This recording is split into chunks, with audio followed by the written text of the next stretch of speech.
الرحمن الرحیم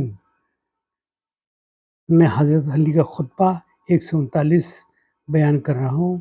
یہ میں نے نہج البلاغہ سے نقل کیا ہے۔ حضرت علی فرماتے ہیں، اگر تم اپنے بھائی کی دیانتداری پر پورا یقین رکھتے ہو تو پھر کبھی شک میں مبتلا نہ ہونا۔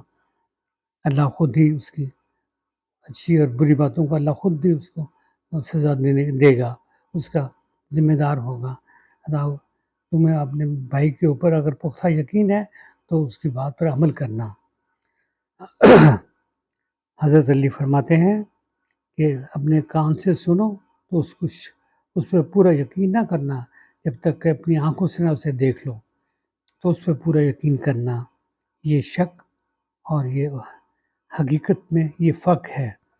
پھر دوسرے خطبہ جو 140 ہے وہ بھی حضرت علی فرماتے ہیں کہ جو شخص غیر مستحق اور نااہلوں کے ساتھ احسان کرتا ہے وہ اس کے پلے یہی پڑتا ہے، یہ اس کے پیچھے خوش آمدی اور کمینے اور گھٹیا لوگ لگ جاتے ہیں۔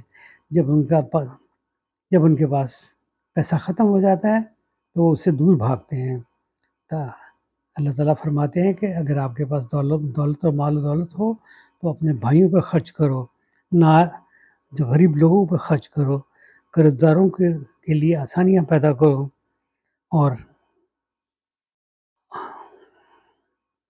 ثواب کی خواہش رکھو، اور کسی کے اوپر انگلی تک نہ اٹھاؤ، اور کسی کی مدد کرو تو کانوں کان خبر نہ ہو، ایک ہاتھ سے دو، دوسرے ہاتھ سے کسی کو معلوم نہ ہو کہ آپ نے کچھ دیا ہے۔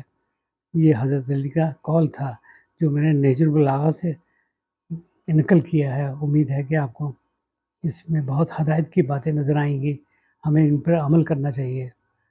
خدا حافظ۔